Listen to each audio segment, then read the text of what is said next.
안녕하세요. 소소한 부자입니다. 오늘은 전국 청약이 가능한 아파트 단지가 분양을 앞두고 있어서 당첨을 노려보고자 내용 정리해 봅니다. 해당 아파트는 평택 고덕 국제신도시 A-50블럭에 위치할 예정인 모아 미래도입니다.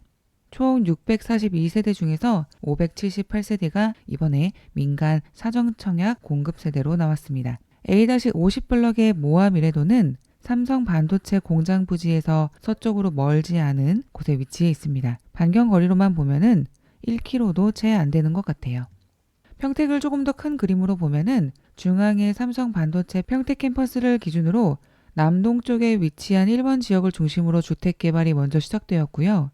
해당 지역이 아파트 단지와 상권을 탄탄하게 만들어가면서 최근에 북서쪽으로 위치한 2번 지역을 중심으로 아파트 분양이 집중적으로 이루어지고 있는 것 같습니다. 뒤에서 입지 분석을 하면서 확인하겠지만 이쪽은 거리 뷰만 보더라도 아직 주변 인프라가 거의 형성되지 않아서 허허벌판인 것 같은 느낌이 많이 듭니다. 주변의 공장 부지를 제외하고는 나머지 편의시설의 접근도 쉽지 않은 편인데도 매매가와 실거래가가 상당히 높은 편이라 오히려 지금 나온 추정 분양가가 저렴하다는 생각이 들기도 합니다. 분양 일정은 4월 8일 금요일에 특별공급 청약이 시작되고 다음 주 4월 11일에 1순위 사전 청약 신청이, 4월 12일에 2순위 신청이 시작됩니다. 해당 지역과 기타 전국 지역에 상관없이 1순위 신청 자격이 되기만 하면 4월 11일에 일괄 접수하니까 신청 날짜 잘 기억하고 계시면 되겠습니다. 당첨자 발표일은 4월 18일 월요일입니다. 주변 입지를 살펴봅니다. 고덕 신도시 A-50블럭에서 가장 가까운 지하철 및 기차역은 평택 지대역으로 지하철 1호선이 지나가고 SRT가 운영되고 있습니다. 아파트 단지에서 걸어가기에는 조금 멀지만 집 앞으로 다니는 1452번 버스를 타고 20분 정도면 바로 역 앞에 도착합니다. 차량으로도 10분 내외 접근은 가능해요. 그리고 고덕 국제신도시 부근으로 BRT 노선 계획이 있죠. 작년에 BRT 종합계획 수정계획으로 국토교통부에서 고시했던 부분인데요.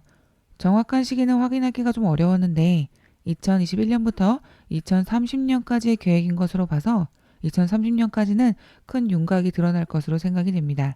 아파트 입주 시기가 25년 상반기인 것을 감안할 때 입주 즉시 BRT 노선을 이용하기는 힘들더라도 살면서 교통 편의성이 개선되어 간다면 소소하게나마 집값 안정에 기여할 수 있는 부분이 될 것 같다는 생각도 듭니다. 보이는 그림에 붉은 노선이 BRT 예정 노선이고요. 그중 A-50블럭에서 도보 5분 정도 거리에 BRT 정거장이 있는 것도 확인하실 수 있습니다. 이 노선에는 나와 있지 않지만 해당 BRT 버스를 타고 평택 지제역까지도 운행할 것으로 예상된다고 해요. 그리고 평택 지제역까지만 도착을 하면은 SRT를 통해서 수서까지 도달한 후에 삼성역까지 50분 내에 도착이 가능하고요. 그리고 평택 지제역에서 강남역까지 M버스를 타고 1시간 20분 내에 접근도 가능하니까 서울에서 출퇴근을 하시거나 주말 부부 등을 고려하시는 분들이라면 시간 확인해 두시는 것도 좋을 것 같습니다. 아까 말씀드린 것처럼 이쪽 부지는 아파트 단지 분양을 시작하는 단계라서 초등학교 및 중학교가 올해 초 혹은 내년 초에 개교를 앞두고 있습니다. 고덕초등학교는 원래 평택에 있는 학교였는데 고덕 국제신도시 개발로 임시 휴교를 했다가 22년 그러니까 올해 3월 모아 미래도 이 부근 쪽에 새로 개교를 했습니다. 이후 내년 3월에는 고덕 3중학교가 내년 9월에는 고덕 1초등학교가 개교될 예정입니다. 이후 단지 내 어린이집이 함께 생길 예정이니까 어린 자녀를 둔 가정에서는 다행인 소식이기는 해요. 근데 현 시점으로는 아파트 단지 부근으로 마트나 병원, 하다못해 주유소 같은 기본 인프라가 아주 많이 부족해 보입니다. 이쪽으로 입주 아파트가 증가하면서 상권이 조성될 시간이 좀 더 필요할 것 같아요. 전매 제한 시기는 본 청약 시 안내해 준다고 적혀 있으나 보통 평택에서 진행되었던 후분양 혹은 후순위 아파트를 찾아보니까 소유권 이전 등기 시점에 바로 전매가 가능한 경우가 많더라고요.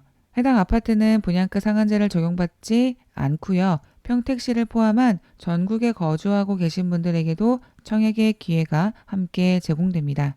재당첨 제한 기간은 7년으로 예상되고 아파트가 60% 정도 지어진 후에 후분양으로 진행될 예정이라 본 청약 시기가 상당히 늦습니다. 24년 5월에 본 청약 예정이고요. 입주는 바로 다음 해인 25년 3월 예정입니다.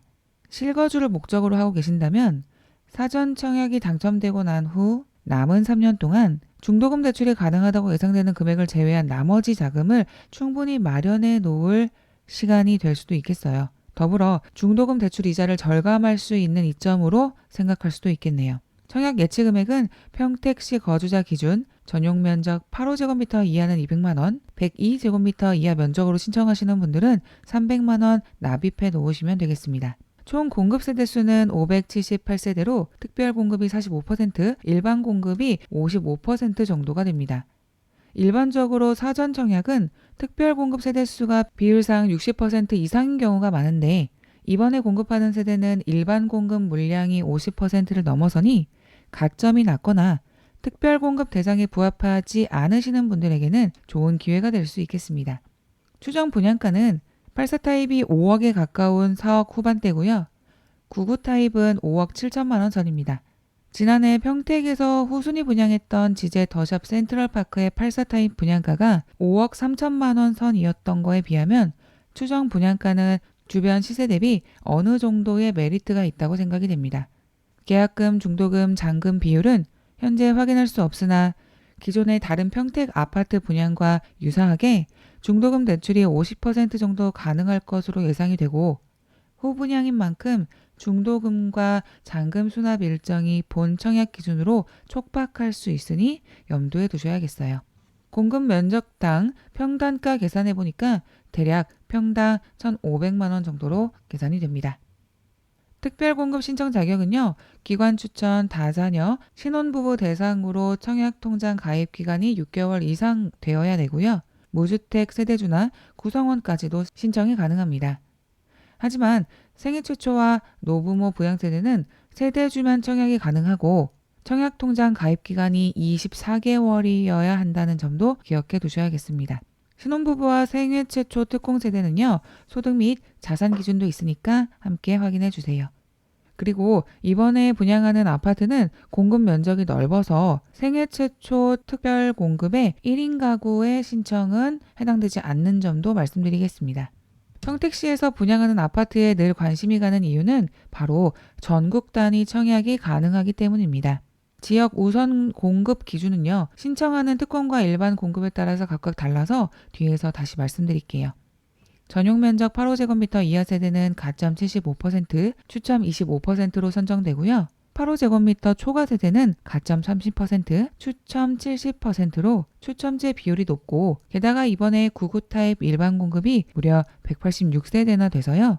가점이 낮으신 분들이 많이 신청하실 거로 예상이 됩니다. 앞서 말씀드린 지역 우선 공급 기준이 신청 항목에 따라 조금 다른데요. 신혼부부와 생애 최초, 노부모 부양 특별 공급으로 신청하시는 분들과 일반 공급으로 신청하시는 분들은요. 모집 공고일 기준으로 평택시 1년 이상 거주자 혹은 본 청약 공고일까지 평택에 1년 이상 거주 가능하신 분들에게 30% 우선 공급합니다. 이후에 경기도 6개월 이상 거주자에게 20%, 그리고 나머지 전국 단위 거주자에게 50%가 배정되어 있습니다. 하지만 다자녀 특별 공급으로 신청을 하셨다면요. 지역 우선 공급 기준이 약간 다른데요. 평택에 1년 이상 거주하신 분들과 경기도에 6개월 이상 거주하신 분들을 통합해서 50%로 선정하고 그 외에 나머지 전국 단위 거주자에게 50%를 배정한다고 해요. 이게 좀 비슷한 것 같으면서도 좀 다른데 이게 왜 다른가 해서 조금 봤더니 다자녀 특별 공급의 경우에는 통합으로 50%를 배정한다고는 했지만 평택 1년 계속 거주자에게 우선 공급하는 것을 목적으로 하고 있더라고요. 즉, 다자녀 세대만큼은 최대한 평택에 1년 이상 거주하기만 했다면 그분들에게 청약의 기회를 더 주고자 하는 목적이었다는 생각이 듭니다. 단지 배치도를 보면요. 모든 아파트가 남동향 혹은 남서향 배치를 하고 있고 101동과 102동 사이에 어린이집이 위치해 있습니다. 84A 타입은 포베이 판상형 구조로 복도 팬트리와 현관 팬트리 둘 다 있습니다. 주방이 거실 사이즈 정도로 매우 넓네요. 84 B타입은 타워형 구조로 복도 팬트리는 따로 있지 않고 거실 대비 주방이 다소 좁은 느낌이 듭니다. 99 타입은 면적에서 볼 수 있다시피 매우 넓고요. 구조는 84A 타입과 동일한 구조입니다. 마지막으로 주변 시세 알아보겠습니다. 작년 21년에 입주한 파라곤 에듀4에는요. 84 타입 기준으로 실거래가는 없지만 매매가가 8억 5천 정도로 형성되어 있고요. 신한 이너스빌 시그니처와 제일 풍경채는 실거래가가 약 7억 중후반선이었던 이력이 있고요. 매매가는 8억에서 10억 정도로 형성되어 있습니다.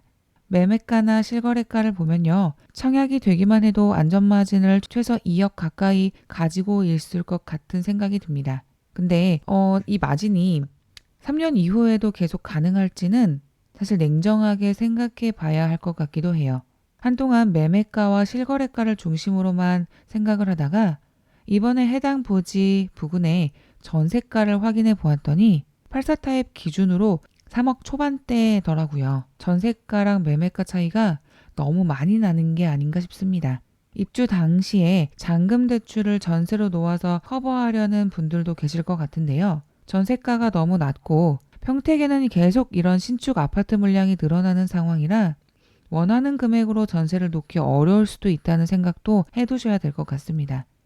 그만큼 자금을 충당할 수 있는 루트를 여러 방면으로 알아두시는 게 좋을 것 같다는 말씀 전해드립니다. 모쪼록 원하시는 분들의 좋은 당첨 소식이 들리기를 바라면서 오늘도 긴 이야기 들어주셔서 감사합니다. 내용이 도움이 되셨다면 구독, 좋아요, 알림 설정을 눌러주시기를 공손히 부탁드립니다. 그럼 오늘 영상도 마무리하겠습니다. 안녕.